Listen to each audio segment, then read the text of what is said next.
In the book of Daniel. దానియలు గ్రంథం నుంచి మనం బైబిల్ స్టడీ కొనసాగించుకున్నాం. Previous class we could study Daniel chapter 7 from 9 and 10. 2 verses only we could study. పోయినసారి దానియలు గ్రంథం 7వ అధ్యాయం 9-10 వచనాలు మాత్రమే మనం ధ్యానించుకున్నాం. Today God willing we will continue the study. దేవుని చిత్తం మీద ఈరోజు కొనసాగించుకున్నాం. The brief revision for the verse 9 and 10 we will see now. Brief revision what we saw last. 9-10 వచనాల్లో మనం పోయినసారి మరి ఏం ధ్యానించుకున్నాం ఒకసారి మనం జ్ఞాపకం చేసుకుందాం క్లుప్తంగా. So thrones were cast down. సింహాసనాలు పడవేయబడ్డాయి. And that represent the human government. We cannot stand before the throne of God. అదేం చూపిస్తుందంటే దేవుని యొక్క సింహాసనం ఎదుట మానవ యొక్క సింహాసనాలు అవి కూడా నిలబడలేవని. When you see Daniel chapter 2 verse 34, in the image, a stone cut without the hands, it came and smote the feet. 2:34. You read that, Daniel? తీయబడిన ఒక రాయి ఇనుమును మట్టియు కలిసిన ఆ ప్రతిమ యొక్క పాదముల మీద పడి దాని పాదములను తుత్తనీయులుగా విరగగొట్టినట్లు తమకు కనబడింది. Here that is what the other thrones being cast down. We can say that because of that stone coming and hitting that image, other thrones were cast down. మరి ఒక రాయి వచ్చి ఆ యొక్క ప్రతిమ పాదాల మీద పడి దాన్ని తుత్తనీరు చేసిందంటే అదేం చూపిస్తుందంటే మరి మానవుల యొక్క సింహాసనాలు అన్నీ కూడా అది పడవేయబడ్డాయనే విషయాన్ని చూపిస్తుంది. Ancient of days did sit. Next line it is there in verse 9. తర్వాత 9వ వచనం తర్వాత మనం చూస్తాం మన తెలుగు మహావృద్ధి ఉంది. అయితే ఇంగ్లీష్లో ఆది నుంచి ఆది కాలం నుంచి ఉన్న వ్యక్తి అక్కడ కూర్చున్నాడని అర్థంగా వచ్చినట్టుగా రాయబడింది. We have seen that the ancient of days represents God the Father, Lord Jehovah. That is only in Daniel chapter 3 times it is written. మరి కేవలం దానియేలు గ్రంథంలో మాత్రమే ఇది రాయబడింది. అదే మరి ఆది నుంచి ఉన్న దేవుడు అంటే ఆది నుంచి మరి యెహోవా దేవుని అది చూపిస్తూ ఉంది. So in verse 9, verse 13, verse 22, 3 times ancient of days is mentioned. So if you study the next verses, you will see that it is the Lord Jehovah. 9వ వచనంలో 13వ వచనంలో మరొకసారి 22వ వచనంలో మరి ఆ యొక్క మహావృద్ధుడు లేదా ఆది నుంచి ఉన్న దేవుడు అని చూపిస్తూ ఉంది. In Daniel chapter 7 verse 9, this Lord is portrayed or reflected with the human features like a garment and hair. మరి ఒక 9వ వచనంలో మరొక విషయం ఏంటంటే దేవుడు ఒక మానవ రూపంలో వస్త్రాలు కూడా ధరించుకున్నట్టుగా చూపించబడుతోంది.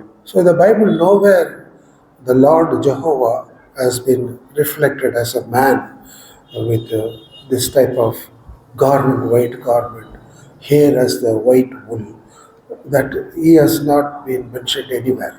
బైబిల్లో మరెక్కడా కూడా దేవుడు ఈ రీతిగా మానవ రూపంలో తెల్లటి వస్త్రాలు ధరించుకుని తెల్లని ఉన్ని వంటి మరి గురబొచ్చు వంటి వెంట్రుకలు కలిగి ఉన్నట్టుగా మరి ఎక్కడ కూడా అది వర్ణించబడలేదు. When you see that white robe or white clothes garment and the hair is white as wool, that represents the most holy God, and the hair in white color represent Lord in his majesty. It is highest majesty. ఆ తెల్లని వస్త్రము లేదా మరి ఏం చూపిస్తుంది ఆయన అతి పరిశుద్ధుడు అని చూపిస్తుంది.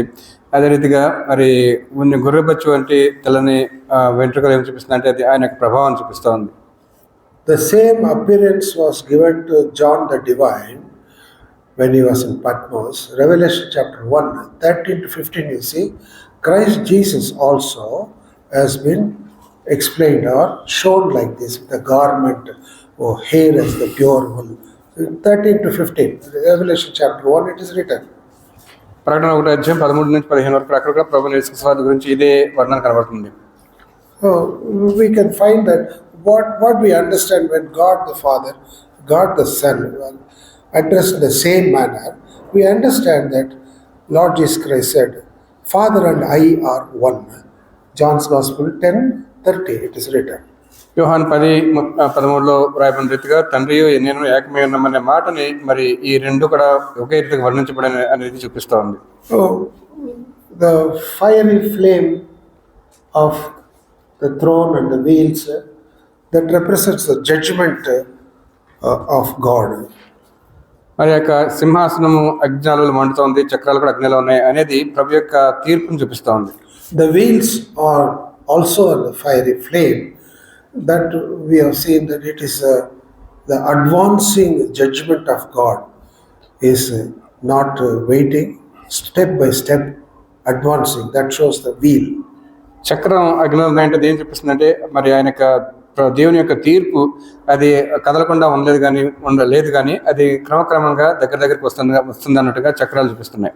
And also we have seen there is a fiery stream coming out of the throne, fiery stream coming out of the throne also. 10వ వచనంలో అగ్ని వంటి ప్రవాహము మరి అక్కడి నుంచి ప్రవహిస్తోందని కూడా చూసాం. This stream is for judgment for the ungodly, but for the believers and the saints it is for purification and nourishment.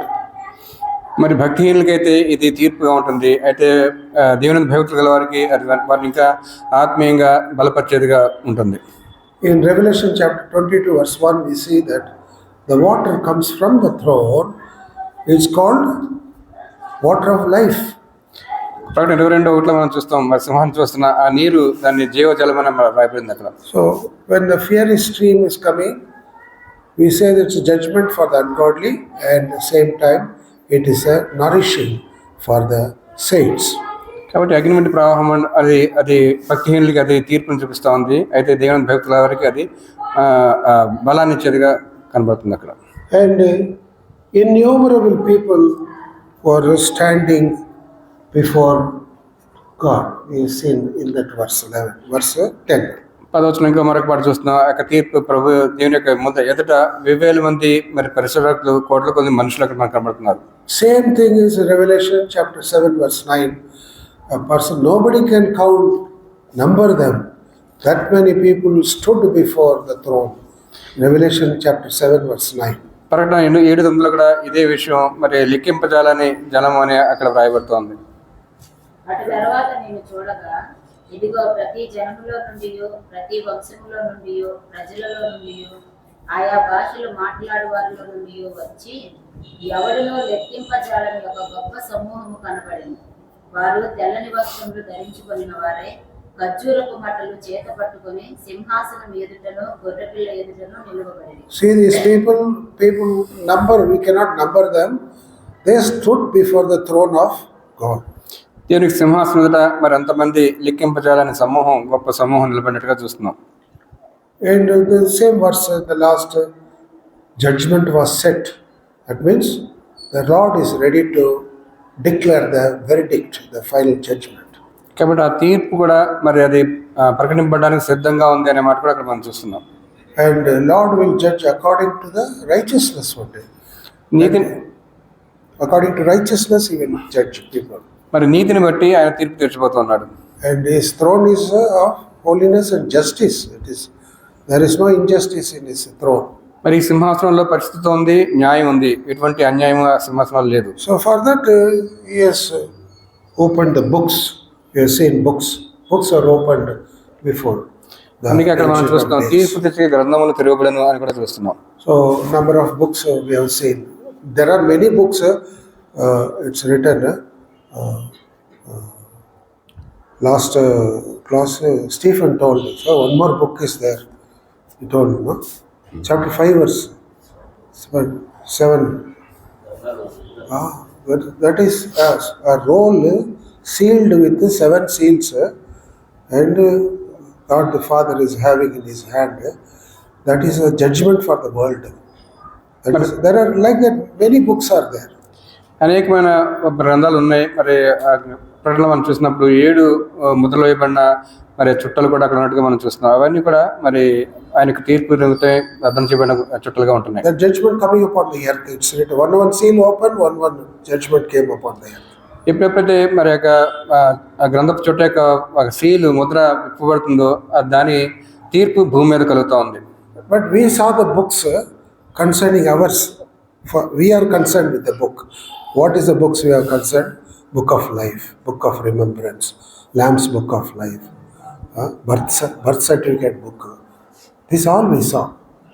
జ్ఞాపకార్థ గ్రంథం, గొర్రెపిల్ల గ్రంథం, జీవపు గ్రంథం, మరి బర్త్ సర్టిఫికేట్, జన్మ దాఖలు చెప్పిన గ్రంథం, ఇది మన గురించి ఏవైతే గ్రంథాలు వాటి గురించి మనం వివరంగా చూసుకున్నాం last. Books were opened. So when we saw that verse 10, the books were opened, that means it is regarding us because we are standing before God and the things which concerning us, it is written in the book. కాబట్టి మనందరూ కూడా దేవుని యొక్క సింహాసనం ఎదురు, తీర్పు సింహాసనం నిలబడబోతున్నాం. మన గురించి రాయబడిన గ్రంథాలు అక్కడ మనం చూస్తున్నాం, గ్రంథాలు తెరవబడ్డాయన్నమాట. So this is up to 9 and 10, 2 verses we could see the last week. కాబట్టి 9-10 వచనాలు లాస్ట్ పోయిన వారం మనం ధ్యానించుకున్నాం. We'll see today from 11 onwards. 11 నుంచి మనం ధ్యానించుకున్నాం ఈరోజు. Daniel chapter 7 verse 11 we'll read. I beheld then because of the voice of the great words which the horn spake, I beheld even till the beast was slain and his body destroyed and given to the burning flame. అప్పుడు నేను చూచుండగా ఆ కొమ్ము పలుకుచున్న మహా గర్వపు మాటల నిమిత్తము వారు ఆ జంతువును చంపినట్టు కనబడను, తర్వాత దాని కళేవరము మండుచున్న అగ్నిలో వేయబడిను. So this beast is the fourth beast. In detail we saw that 10 horns and a small horn, the center, speaking great things. మరి ఇక్కడ మనం చూస్తున్నాం ఆ జంతువు మరి 10 కొమ్ములు ఉన్నాయి, మధ్యలో చిన్న కొమ్ము కూడా వచ్చింది. అది ఎన్నో గొప్ప విషయాలు లేదా దేవదోషణ విషయాలు మాట్లాడుతుండగా మనం చూస్తాం, గర్వక మాటలు మాట్లాడుతుండగా చూస్తున్నాం. Daniel chapter 7 verse 7 we saw about this. 7 దీనికి తరగతి మనం చూస్తున్నాం. 4 జంతువుల గురించి వర్ణన చూస్తాం మనం. And that horn spoke great things that we compared with the Revelation chapter 19 verse 20, blasphemous words it spoke. మరి ఇక్కడ గొమ్ము గర్వపు మాటలు అనే పలుకున్నట్టుగా వ్రాయబడింది. అదే ప్రకటన 19:20 దేవదోషణ మాటలు అని అక్కడ మనం చూస్తాం. So you see that speaks against God. It's called speaking, ungodly people speaking hard speech against God. In Jude chapter verse 9 it is written. యూదా 9వ కూడా మరి భక్తిహీనులు దేవునికి వ్యతిరేకంగా మాట్లాడుతున్న మాటలు అనే మాట అక్కడ మనం చూస్తాం. Jude 15.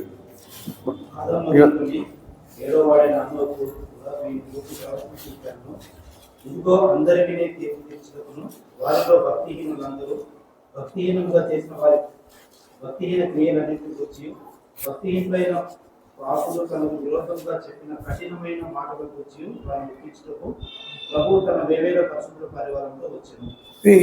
The ungodly speaking hard speech against the most holy, they will be judged. భక్తిహీనులు దేవునికి వ్యతిరేకంగా ఏవైతే కఠినమైన మాటలు పలుకరో దాని గురించి తీర్పు జరుగుతుంది. So because of the blasphemy and the hard speech, what happens to this fourth beast? I beheld then because of the voice of the great words which the horn spake. Horn spake means the fourth beast. కాబట్టి 4వ జంతువు అది కలిగిన కొమ్ము గర్వపు మాటలు దేవదోషణ మాటలు పలుకుతుంది. దాన్ని బట్టి మరి దాన్ని చంపి అగ్నిలో వేయబడినట్టుగా మనం చూస్తున్నాం. So I beheld even till the beast was slain. He is continuously watching what is happening. Oh, it is slain. మరి చూస్తూ ఉన్నాడు ఏం జరుగుతుందని. మరి ఆ యొక్క జంతువు చంపబడి అక్కడ అగ్నిలో వేయబడినట్టుగా కనబడుతుందని చెప్తున్నాడు. It means the fourth beast is being slain and put it in the fire, be thrown into the fire. Can you see a beast inside the flame? చంపబడి మరి ఆ రీతిగా అగ్నిలో పడవేయబడినట్టుగా అక్కడ పిక్చర్లో కూడా మనం చూస్తున్నాం. It is because it spoke the all ungodly things and blasphemous things. The center small horn which has come after rooting out 3 main horns. This because of that. ఇక 3 కొమ్ములు పెరిగిపోయబడి ఒక చిన్న కొమ్మ వచ్చింది. అది గర్వపు మాటలు దేవునికి వ్యతిరేకంగా మరి దేవదోషణ మాటలు పలికిన విధానాన్ని బట్టి అది చంపబడి అగ్నిలో వేయబడింది. Same thing is reflected in the Revelation. ప్రకటనలో కూడా అది మనం చూస్తాం అక్కడే చదివి. Revelation chapter 13, verse 5 and 6. ప్రకటన 13 మాటలను దేవదూషులను పలుకు ఒక నూరు దానికి ఇయ్యబడెను, మరియు 42 నెలలు తన కార్యము జరుపని అధికారము దానికి ఏర్పాటయ్యను గనుక దేవుని దూషించుటకును ఆయన నామమును ఆయన గుడారమును పరలోక నివాసులను దూషించుటకును అది తన నోరు తెరచెను.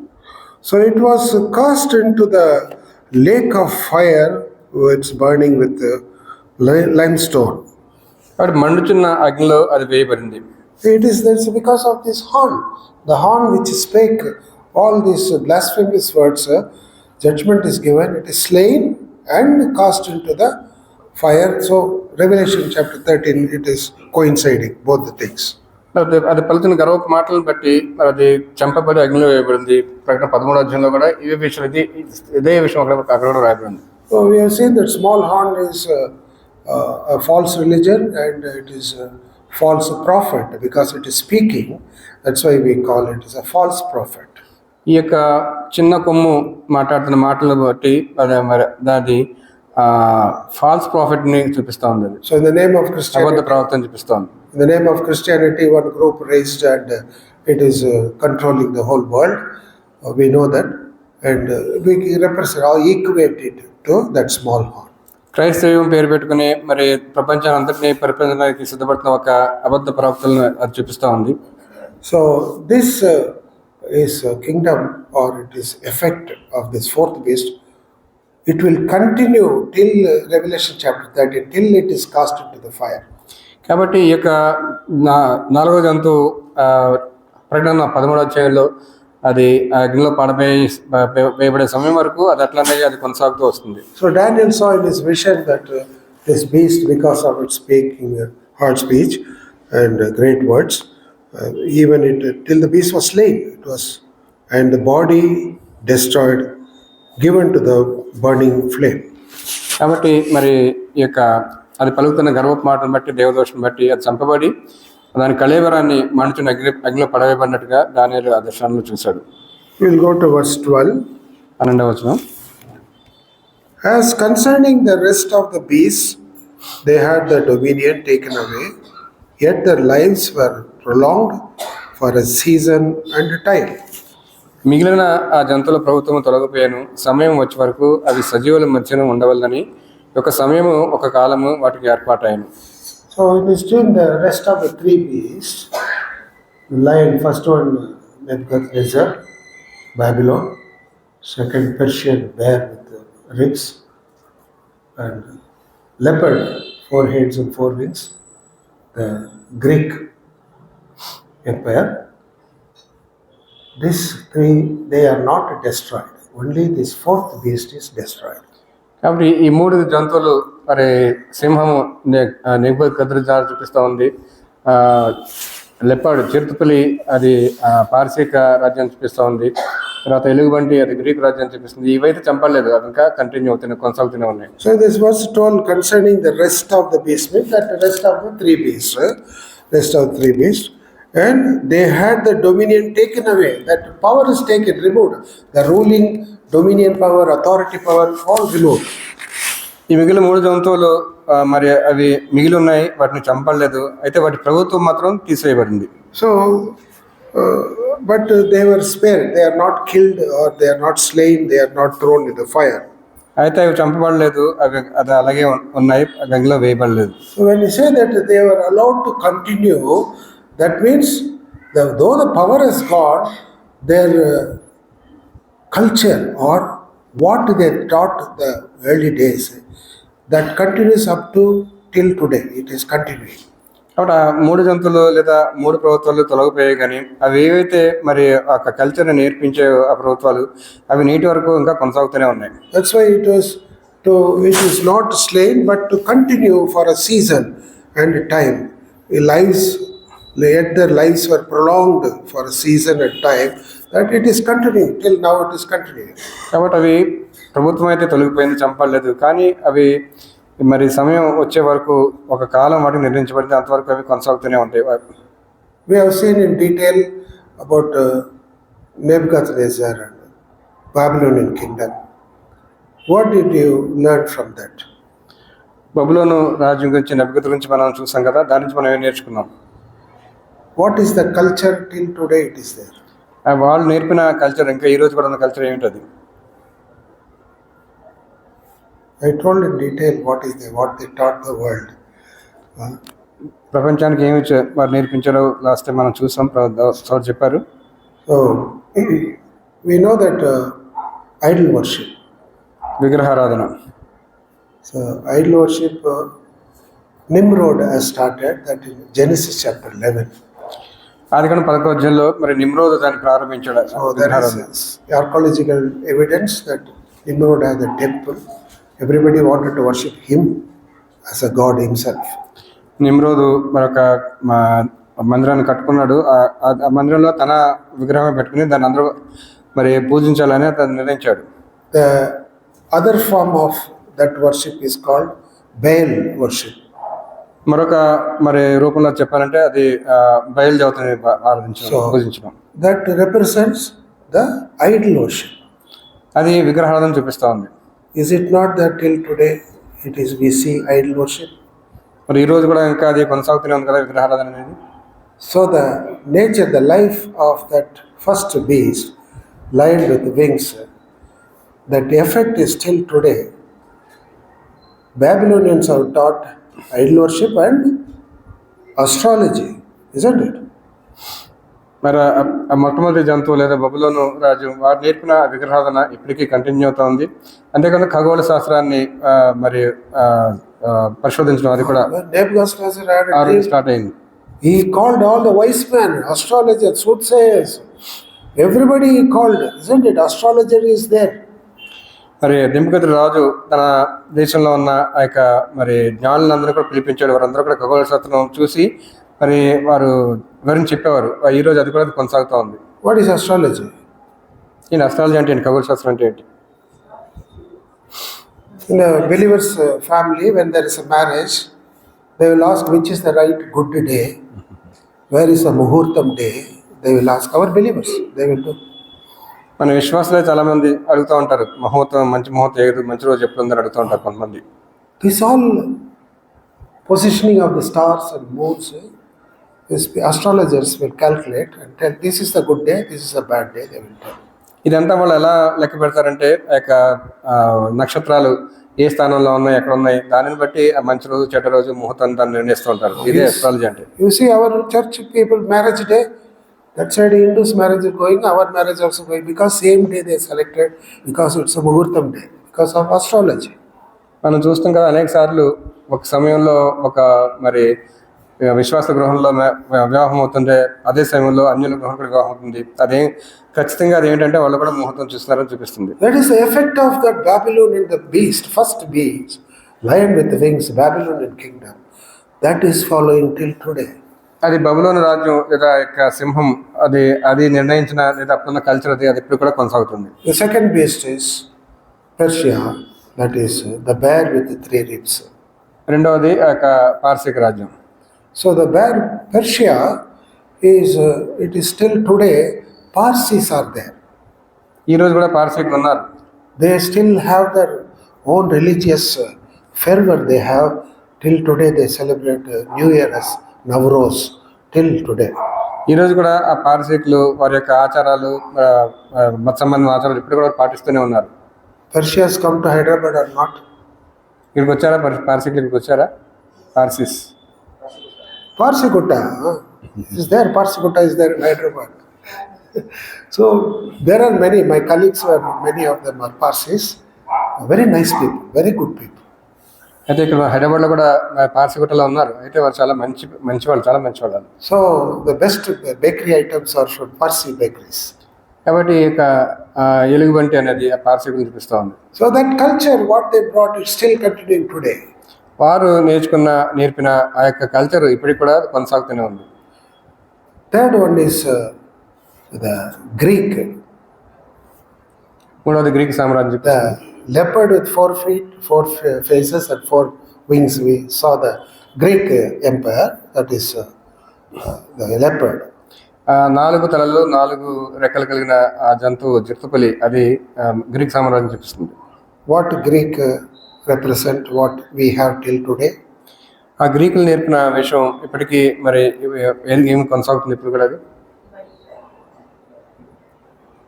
We have philosophy.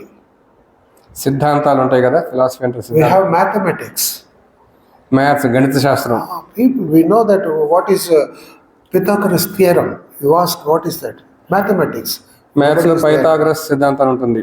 There are so many mathematical derivation equations. All came from Greek. Aristotle. Aristotle అనే పెద్ద మరి తత్వవేత్త ఉంటాడు, వేదాంతవేత్త. Socrates. సోక్రటీస్ అనే ఆయన ఒక These all great philosophers till people believe that philosophy, that is man's life. ఇప్పుడు కూడా వారు నేర్పిన ఆ యొక్క మరి ఫిలాసఫీని మనం కూడా నేర్చుకుంటూ ఉన్నాం. అంతేకాదు వారందరూ కనిపెట్టిన ఆ యొక్క గణిత శాస్త్రంలో ఆ యొక్క లాస్ అన్ని కూడా ఇప్పుడు కూడా కొనసాగుతున్నాయి. Without mathematics, we cannot live everyday life. Without mathematics. ఆ మ్యాథ్స్ లేకుండా ఈ రోజు కూడా ఏం కూడా మనం మరి నివసించలేము. You give 100 rupees and you buy for 60 rupees. When you give change, you have to count mathematics. 100 minus 60, maths must come there. Then only how much correct 40 rupees there or not. Without mathematics, you will not know. ఒక 100 రూపాయలు ఇచ్చి 60 రూపాయలు ఏమైనా కొంటే 40 రూపాయలు వెనక్కి రావాలి, అది లెక్క పెట్టుకుంటాం కదా, అదంతా కూడా మ్యాథ్సే. మ్యాథ్స్ లేకుండా ఈ రోజు కూడా మనం జీవించలేము. So, the Greek, they always depend on wisdom. And we know that example, philosophy and mathematics. In 1 Corinthians chapter 1 also it is written, verse 22 you read. మొదటి కొరింథీ 1:22 వచనం చదవండి. యూదులు సూచక క్రియలు చేయమని అడుగుచున్నారు, గ్రీకు దేశస్థులు జ్ఞానం వెతుకుచున్నారు. The Greek people, they wanted wisdom. This philosophy, mathematics, science, everything, Greek people have started.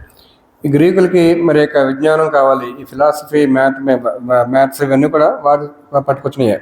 So now the fourth beast. 4వ జంతువు. What is the fourth beast? 4వ జంతువు ఏదది? Roman Empire. రోమన్ We సామ్రాజ్యం. have compared the fourth beast, the very dreadful looking terror beast is Roman Empire.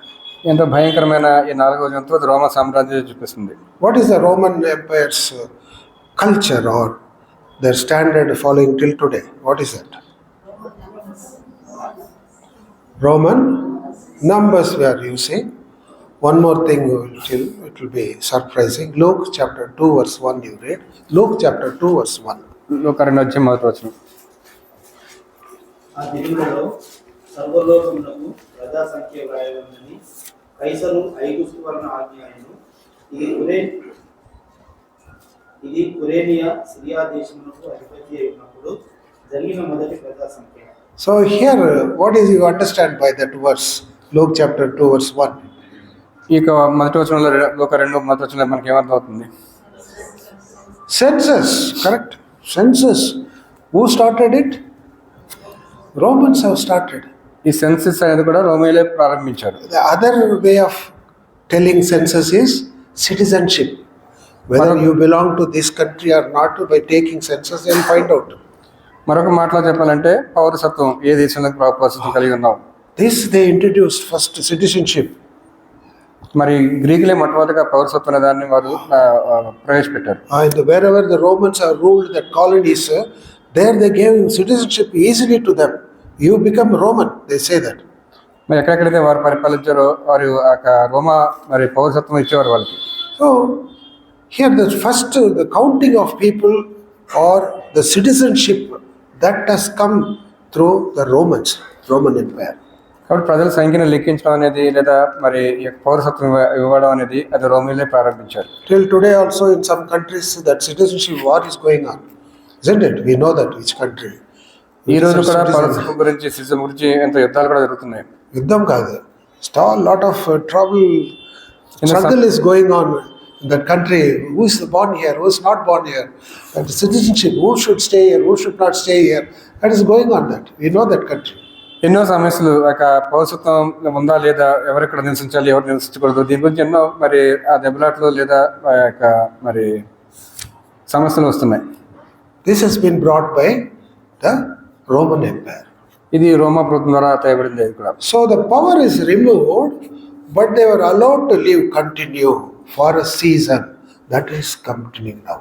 కాబట్టి వారికి ప్రభుత్వం అయితే తీసివేయబడింది, కానీ వారు మరి ఒక సమయం ఏర్పాటు చేయబడింది. అంతవరకు వారు మరి కొనసాగడానికి వారికి సమయం ఏర్పాటైంది. ఈ రోజు కూడా అది ఉంది, వారు ఉన్నారు. Oh, we have been delivered from idol worship. విగ్రహాల నుంచి మనం విడుదల పొందుకున్నాం. We have been delivered from the worldly things. లోక విషయాల గురించి కూడా మనం విడుదల పొందుకున్నాం. We have divine wisdom from above. పైనుంచి పరలోక జ్ఞానం కూడా మనం కలిగి ఉన్నాం, దైవ జ్ఞానం కలిగి ఉన్నాం. And our citizenship is in heaven. మన పౌరసత్వం పరలోకంలో ఉంది. See, in this verse, because of the three beasts were allowed to live, that effect, how it affects you, see that, how spiritually we are benefited by that. కాబట్టి ఇక మూడు జంతువులు చంపడం అట్లానే ఉన్నాయంటే దాని ద్వారా మరి ఆత్మీయంగా మనం ఎటువంటి లాభాలు పొందుకున్నామో అవి ఇక్కడ మనం చూస్తున్నాం. So that is the meaning of the three beasts. The rest of the beasts, they were allowed to live, and they had the dominion taken away, yet their lives are prolonged for a season and time. That is verse 12. కాబట్టి 12వ వచనంలో ఆ జంతువులు ప్రభుత్వం అయితే తొలగిపోయింది, కానీ అవి ఇంకా మరి నిలిచి ఉండడానికి వాటికి ఒక సమయం నిర్ణయించబడింది అనే దానికి అర్థం అదే. So if you go to again Daniel chapter 2 verse 44, in these days the God of heaven will establish his kingdom, it is written. దానియేలు 2వ అధ్యాయం 44లో మనం చూసినప్పుడు, Read. ఆ రాజుల కాలంలో పరలోకమందున దేవుడు ఒక రాజ్యం స్థాపించును అనే మాట చూస్తాం. That means these beasts are not killed, that they are still alive. In these days the God of heaven will establish the kingdom, the everlasting kingdom. ఈ మూడు జంతువులు మరి అవి చంపబడలేదు, ఇంకా అవి జీవించి ఉన్నాయి. అయితే వాటి కాలంలోనే దేవుడు మరి ఒక రాజ్యాన్ని స్థాపిస్తున్నాడు అనే మాట చూస్తున్నాం ఇక్కడ మనం.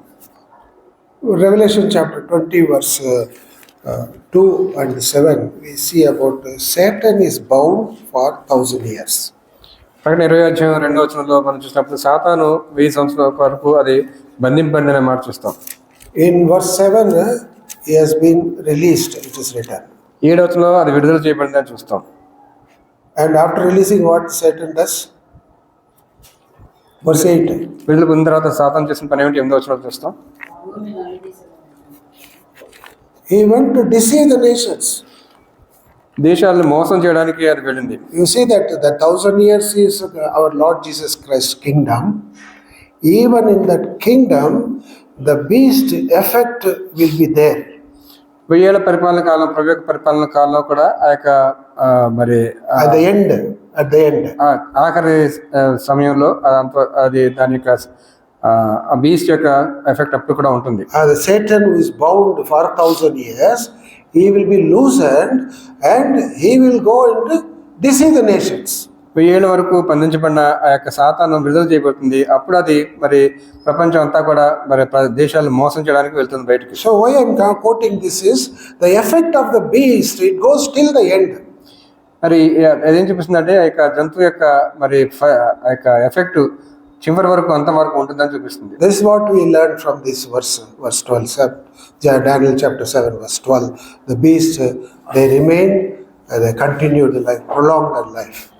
దాని 7వ అధ్యాయం 12వ వచనం అదే చూపిస్తుంది. అదైతే ఆ జంతువు అప్పటి వరకు ఉంటుంది అంత అనేది చూపిస్తుంది. Now we'll go to verse 13. 13వ వచనం. I saw in the night visions, and behold, one like the Son of Man came with the clouds of heaven, and came to the Ancient of Days, and they brought him near before him. రాత్రి కలిగిన దర్శనంలోను నేను ఇంకా చూచుండగా ఆకాశ మేఘారూఢుడై మనుష్య కుమారుని పొలిని అక్కడ వచ్చి ఆ మహావృద్ధి సన్నిధిని ప్రవేశించి ఆయన సముఖముకు తేబడెను. So the Son of Man, మనుష్య కుమారుడు, he appeared. ఆయన మరి కనబడ్డాడు. Son of Man, we know that in New Testament, in 4 Gospels, 81 times it is written Son of Man, the title of Lord Jesus Christ. 4 సువార్తల్లో కూడా మరి ప్రభు గురించి యేసుక్రీస్తు మాట మనుష్య కుమారుడు అనే మాట 81 సార్లు రాయబడింది. He himself said, I am the Son of Man. In a few places he said, will you do that, Son of Man? You see that Matthew కొన్ని chapter చోట్ల 16 ఆయనే verse చెప్తున్నాడు, 13. మనుష్య కుమారుడు అని ఆయన చెప్తున్నాడు. 16:13. Matthew 16:13. మత్తయి 16:13. యేసు ప్రాంతములకు వచ్చి మంచి కుమారుడు లేవటని See here, he is himself asking, who is calling me, Son of Man? How they are calling me, what they are telling about me. Lord is telling his name, he himself is telling.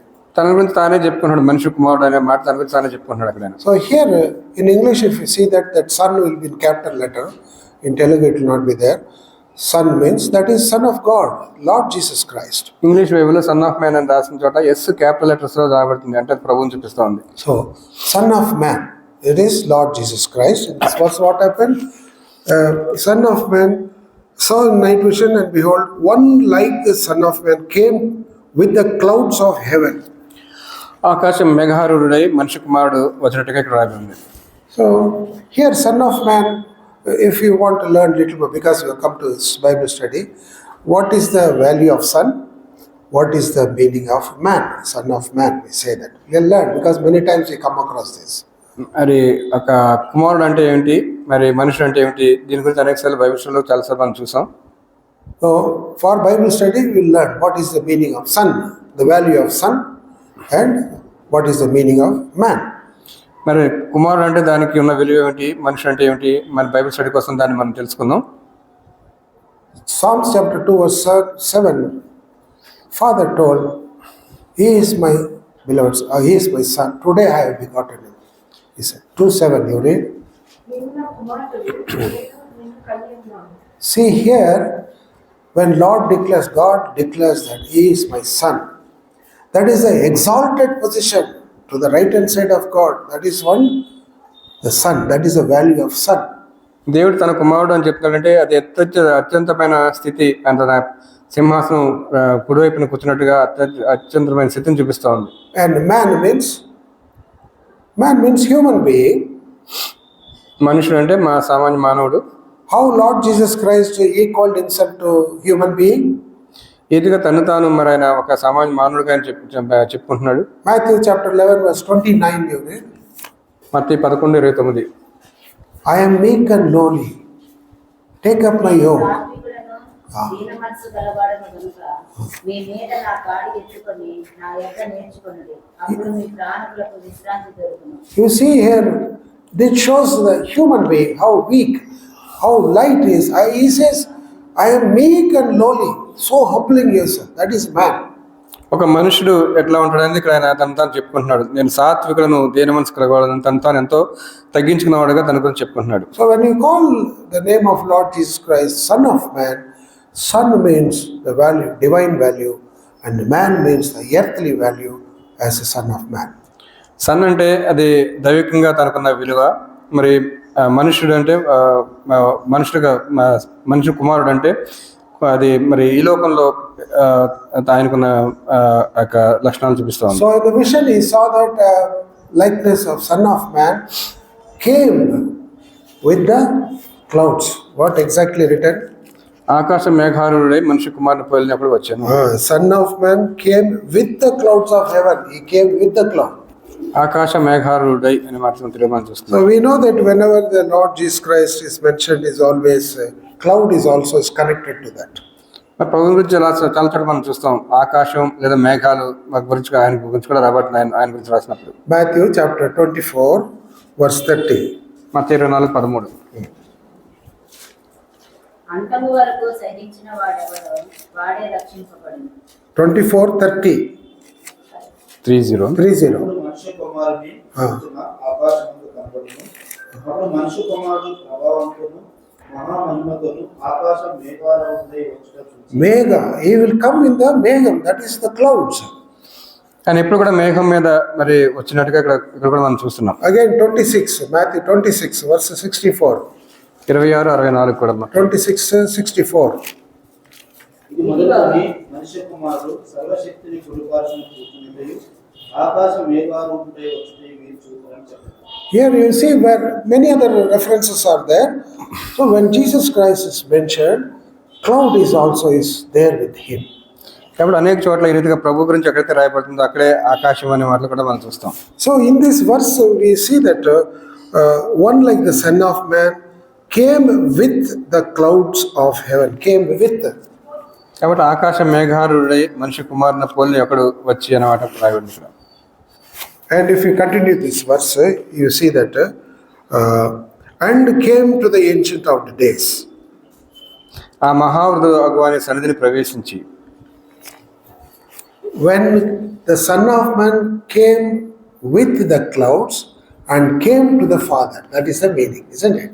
మరి ఆ యొక్క మనుష్య కుమారుడు ఆకాశ మేఘరుడై యొక్క మరి మహావృద్ధుడు సన్నిధి దగ్గరికి వచ్చాడు అనే మాట మనం చూస్తున్నాం. So here it is not Jesus Christ coming with the clouds down. It is going to the Father with the clouds. ఇక్కడ మరి ప్రభు మనుష్య కుమారుడు లేదా ప్రభునేశ్వరు కిందకి దిగి రావడం కాదు, కానీ పైకి ఆ యొక్క తండ్రి అయిన దేవుడు లేదా మహావృద్ధుడు ఉన్న చోటికి పైకి వెళ్ళినట్టుగా మనం చూస్తాం. Understand that the Son of Man came with the clouds and came before the Ancient of Days, that is the Father. అప్పుడు ఆకాశ మేఘరుడే మహావృద్ధుని దగ్గరికి లేదా తండ్రి అయిన దేవుని దగ్గరికి వచ్చాడు. So this you can understand that that Son of Man in the clouds he came to the Ancient of the Days. కాబట్టి మహావృద్ధుని దగ్గరికి మరి ఆయన మేఘారుడే మనిషి కుమారుడు వచ్చాడు. When this is happened?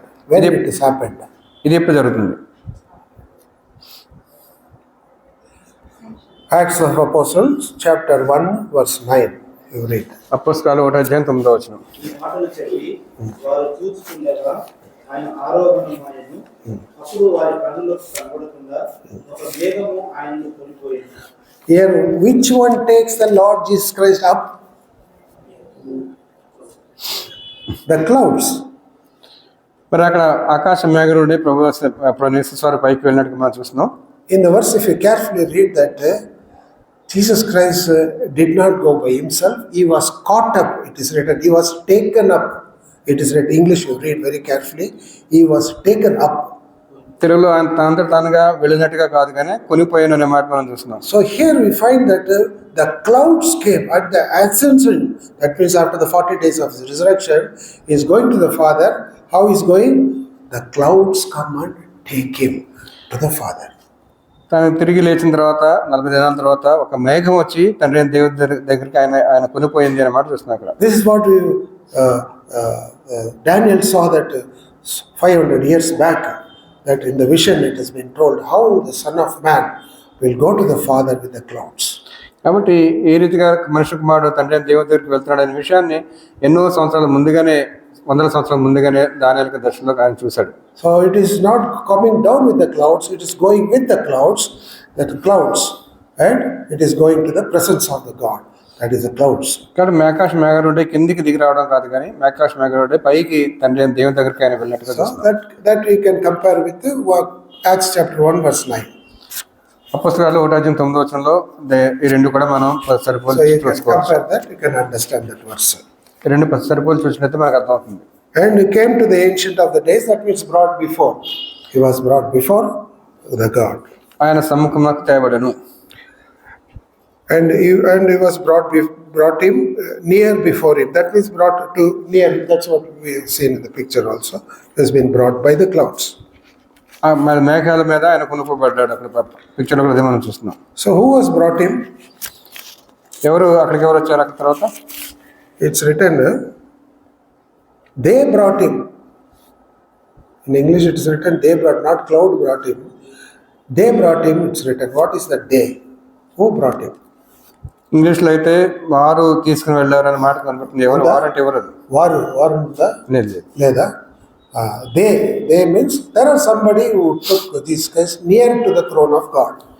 ఇంగ్లీష్లో అయితే ఎవరో కొంతమంది ఆయన్ని దేవుని మహోన్నత సింహాసనం తీసుకెళ్లాడు అనమాట అన్నట్టుగా రాయబడింది. ఎవరు వారు అంటే ఎవరు అక్కడ? So it is my thought and my thinking and how it is could be possible when somebody brought before God the Father. The Son was brought before by somebody. Who is that?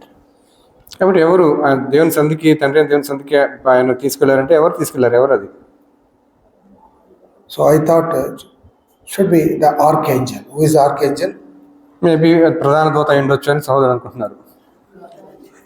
Gabriel, not Gabriel, Michael.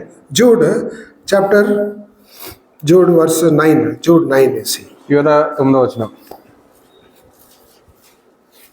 అయితే ప్రధాన దూత అయిన మిఖాయేలు అపవాదితో వాదిస్తూ.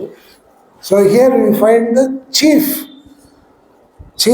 angel Michael Maybe there he has brought Lord before the throne.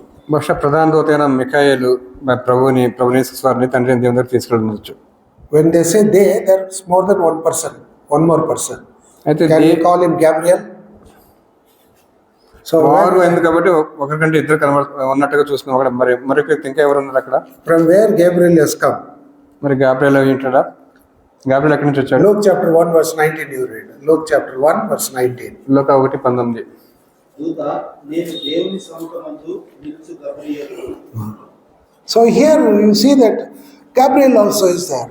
Michael is there. ఇక్కడ మిఖాయేలు ఉన్నాడు, Gabriel ఉన్నాడు. And is there anybody else? ఇంకెవరైనా ఉన్నారా? Isaiah chapter 6 verse 2, what is there? యెషయా 6:2. Seraphims. శరాపులు. They call one to another, holy, holy, holy Lord God Almighty, the Lord of hosts. They call that seraphims. శరాపులు పరిశుద్ధుడు పరిశుద్ధుడు పరిశుద్ధుడు అని సైన్యాధిపతి యెహోవా అని మరి ఆరాధిస్తున్న శరాపులు. And who else is there? ఇంకెవరున్నారు? Cherubs. కెరూబులు. Cherub is there.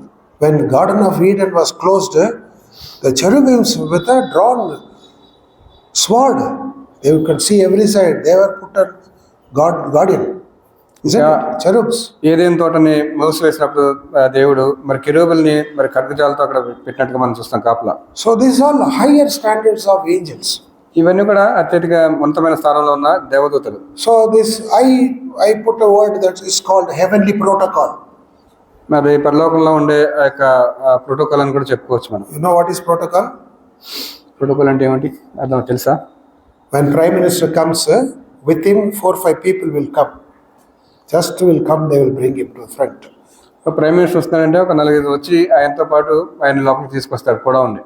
It is called protocol. He has to maintain, he has to come with them. అది ప్రోటోకాల్ అలా చేయాల్సిందే, తప్పగా అది అలా జరగాలి. Some other country Prime Minister comes, he comes and stands, and they will brought him with the protocol, with the salute, with the military and all the defense forces, they will bring him. It's a protocol. మరి వేరే దేశం నుంచి ఎవరైనా ప్రధానమంత్రి ఇంకా అధిపతి ఎవరైనా వచ్చినట్టు అతను కూడా అట్లానే మరి యొక్క సైన్యం అంతా కూడా మరి బ్యాండ్ అదంతా పెట్టుకుని వాళ్ళని దగ్గర నుంచి తీసుకొస్తారు లోపలికి. So I believe that I put that word as a heavenly protocol.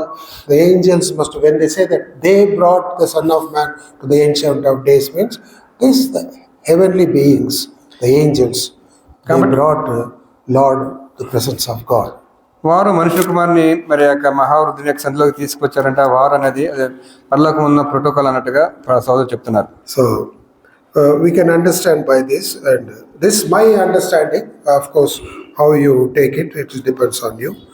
అది సహోదరు ఆయనకు వచ్చిన ఆలోచన అది, మీకు వేరే ఆలోచన కూడా రావచ్చు. And we'll go to verse 14. 14వ వచనం. And there was given him dominion and glory and kingdom, and that all people, nations, and languages should serve him. His dominion is everlasting dominion which shall not pass away, and his kingdom that which shall not be destroyed. సకల జనులను రాష్ట్రములను ఆయా భాషలు మాట్లాడేవారును ఆయనను సేవించినట్లు ప్రభుత్వమును మహిమయు ఆధిపత్యమును ఆయనకు ఇవ్వబడెను. ఆయన ప్రభుత్వము శాశ్వతమైనది, అది ఎన్నటికీ తొలగిపోదు. ఆయన రాజ్యం ఎప్పుడూ లయము కాదు. So here that dominion, glory, and kingdom, the three things were given to him. ప్రభుత్వము, మహిమ, ఆధిపత్యం 3 కూడా ఆయనకు ఇవ్వబడ్డాయి. That's what we find that the dominion means the right to rule, the authority to rule. ప్రభుత్వం అంటే పరిపాలించడానికి అధికారం. Dominion. Then glory. తర్వాత మహిమ, That is the power of God. అది దేవుని యొక్క శక్తి. అది. And the kingdom. ఆధిపత్యం. Kingdom means it is a nation or the whole nations or the people which are involved in that. That is a kingdom. అన్ని సమస్త రాజ్యాలు, దేశాలు. So these three were given to him. ఈ 3 కూడా ఆయనకు ఇవ్వబడ్డాయి. And all the people, nation, tongues, everybody should serve him. That's what is it, isn't it? సకల జనులు, రాష్ట్రాలు, ఆయా భాషలు మాట్లాడేవారు అందరూ కూడా ఆయన్ని సేవించాలి. And they should serve him. ఆయన సేవించాలి. So Lord Jesus Christ told the last Matthew's Gospel chapter 28 verse 18 that all power is given unto me in heaven and earth, he said. మరి మత్తయి 28వ అధ్యాయంలో ప్రభు అంటాడు, మరి భూలోకంలో పరలోకంలో కూడా సర్వాధికారం నాకు వేయబడింది అంటాడు. It is been given by God the Father to Lord Jesus Christ this dominion and glory and kingdom. తండ్రి దేవుడే ప్రభు యేసుక్రీస్తు వారికి ప్రభుత్వం, మహిమ, అధికారం ఇచ్చారు. And God has given everything in his hand.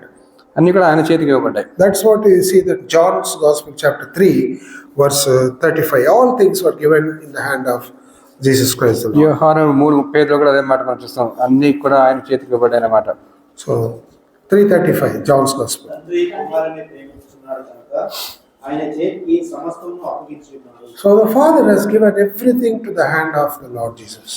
తండ్రి సమస్తాన్ని కుమారుడైన క్రీస్తుకి చేతికి అప్పగించాడు. So when you see that dominion is given, it is he can see his authority and power, that is called the lordship of our Lord Jesus Christ. ప్రభుత్వం, మహిమ, అధికారం ఆయనకి ఇవ్వబడినట్టు అవన్నీ కూడా ఆయన ప్రభువు అనేది చూపిస్తుంది. So when he says that glory he has given, that means the presence of God, which people can see, that the presence of God, that is called glory. Example, we see that in Exodus chapter 16 verse 10. నిర్గమనం 16వ మనం చూస్తాం, మహిమ అంటే ఏమిటో అక్కడ మనం చూస్తాం, దేవుని యొక్క సన్నిధి అని మనం చూస్తాం. They saw the glory of God in the form of cloud on the tabernacle. Isn't it? 16:10 Exodus. 16:10. ఇశ్రాయేలు సభ సమాజంతో మాట్లాడుతుండగా వారు అరణ్యం వైపు చూచిరి. అప్పుడు యెహోవా మహిమ ఆ మేఘంలో వారికి కనబడింది. So here we find that the glory of God is seen visibly by people, and also Lord Jesus Christ, when he raised Lazarus from the dead, he told that it is for the glory of God, he said. లాజర్ని మృతుల్లోంచి లేపినప్పుడు కూడా ప్రభు చెప్పిన మాట అదే దేవుని మహిమ కొరకే అన్నమాట ప్రభు చెప్తారు అక్కడ. 11:4 it is written, it is for the glory of God, it's written. 11:4 తండ్రి దేవుని యొక్క మహిమ కొరకు అన్నమాట. 11:4 is not. యోహాను 11:4 చదవండి. యేసు అది విని ఈ వ్యాధి మరణం కొరకు వచ్చినట్టు కాదు కానీ దేవుని కుమారుడు దాని వలన మహిమపరచబడినట్లు దేవుని మహిమ కొరకు వచ్చినదని. When Martha also said, Lord, he will stink now, means if you believe you can see the glory of God, he said. మాతో కూడా ఈ పాటికి మరి కుళ్ళు పట్టి వాసన వస్తుందంటే ప్రభు చెప్పిన మాట, నీవు నమ్మినట్టయితే దేవుని మహిమను చూస్తావు అన్నాడు ఆయన. So here we find that when he raised Lord, he manifested the glory of God. That shows that his sonship, that means the authority of the Son. కాబట్టి ఈ మహిమ అనేది మరి కుమారుని యొక్క అధికారాన్ని కూడా చూపిస్తుంది. And kingdom, we know that the kingdom has been given to him and given by God in Matthew chapter 16 verse 28. మత్తయి 16:28 కూడా మరి ఆ యొక్క రాజ్యాధికారం ప్రభుకి ఇవ్వబడినట్టుగా మనం చూస్తాం. When they come in my kingdom, he says. మరి నా రాజ్యంలో వచ్చేప్పుడు ఉందా 16 తన రాజ్యం. So it is his kingdom, తన యొక్క రాజ్యం, ప్రభు యేసుక్రీస్తు వారి యొక్క రాజ్యం. So we find this we equate to kingship, the kingship, రాజరికాన్ని చూపిస్తుంది దాన్ని. So the very senior God servants when they pray, they always mention, I heard many times, Lord, we may be brought under the lordship, sonship and kingship of Lord Jesus Christ. They say this in prayer. ప్రభు యొక్క రాజుగారి కిందకి, కుమారత్వం కిందకి, ఆధిపత్యం కిందకి మమ్మల్ని తీసుకురాని అనేక మంది God servants ప్రార్థన చేయడం మనం చాలా సార్లు మనం వింటాం. That's a very matured God servants prayer. You will find that words. చాలా పరిపక్వం చెందిన మరి సీనియర్ గాడ్ సర్వెంట్స్ వారికి ప్రార్థన చేస్తారు. That is, God has given these things, the sonship, kingship and lordship to Lord Jesus Christ. కాబట్టి ఇవన్నీ కూడా రాజరికం అనేది, కుమారత్వం అనేది, మరి ప్రభుత్వం అనేది ప్రభు యేసుక్రీస్తు వారికి తండ్రి దేవుడే ఇచ్చాడు. అది all people should serve him. All people should serve him. అందరు సమస్త ప్రజలు ఆయన సేవించాలి. That is that at the name of Lord Jesus Christ every knee shall bow, every tongue will confess. Philippians chapter 2 verse 10 and 11. Philippi 2వ అధ్యాయం 10-11 వచనాలు చదవండి. That at the name of Jesus every ప్రతి మోకాలు ఆయన నామమున వంగాలి అన్నమాట.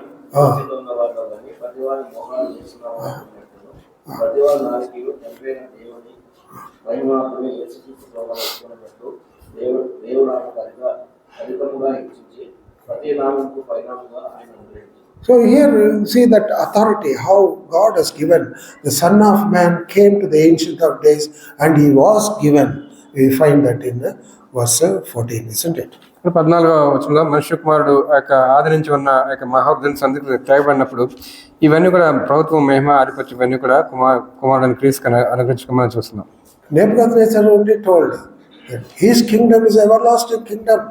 He said, నెబుకద్నెజరు కూడా చెప్పాడు ఆ మాట, ఆయన రాజ్యము శాశ్వతమైంది, నిత్యం ఉండేది అన్నమాట. you see that Daniel chapter 3 verse 34. దానియేలు 3:34 చదవండి.